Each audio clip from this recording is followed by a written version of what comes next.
Opportunity from a water perspective, a water midstream perspective, is broadly what we call the convergence of water and midstream. Historically, water was an oil service business, a month-to-month type contracted business. And ultimately what we've done is we recognized early the convergence between that business model and what's a true midstream long-term infrastructure model. So the opportunity for us is to take that oil service business, create long-term solutions for our customers, and then provide what ultimately will be a gathering, transport, recycle, and reuse capability for all the producers in our core basins. Meaning that if I'm a producer and I'm not using water, I can put it, in essence, on a grid, and then if I need it, I can take it off and then use that water, and then you recycle it and help transport it. Is that, in essence, what you're saying? Exactly. So if you think about where the business was, historically it was a business of spot gathering to spot disposal. And ultimately what we saw early in 2012 was the opportunity in densely drilled basins to create a ubiquitous network where throughout the whole network of a densely drilled basin, you'd be able to gather, transport, and manage that water in a way that producers who produce the water would be able to put the water on the network, and producers who needed the water would be able to take it off the network. So do you have any of that in operation right now, or where are you in helping to try and realize that?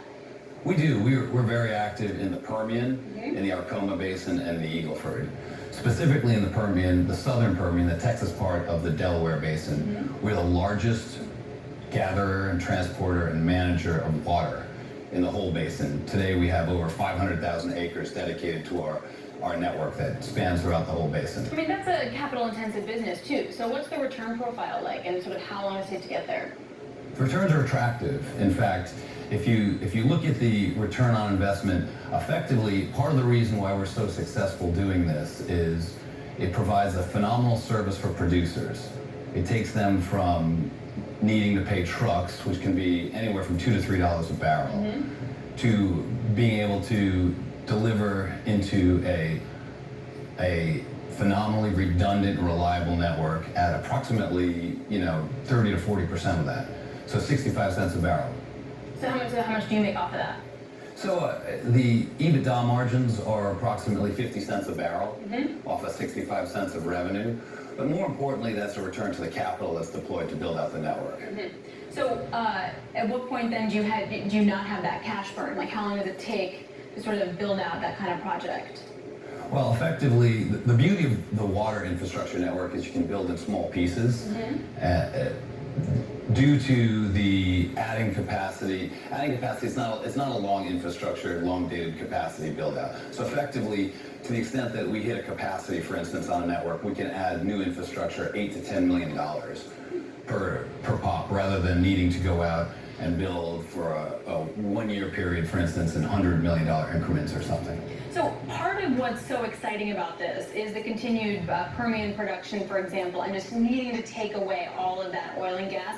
What happens if production isn't what we think it's going to be? Does this reduce the need for something like your business?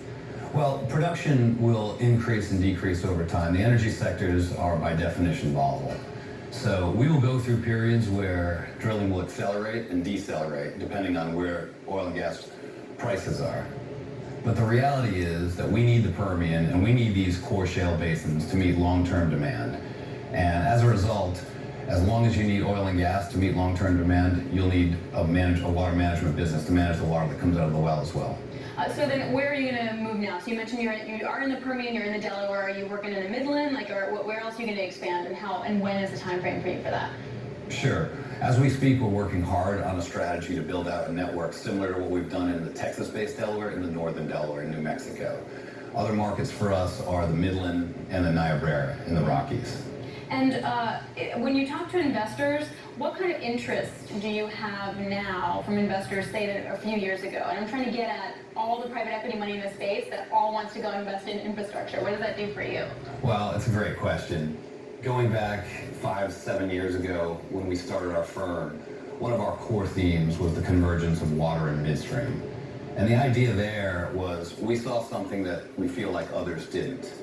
And over the last 5 years, people have become more interested in it, but it's not until very recently that water is starting to gain the attention that we believe it needs.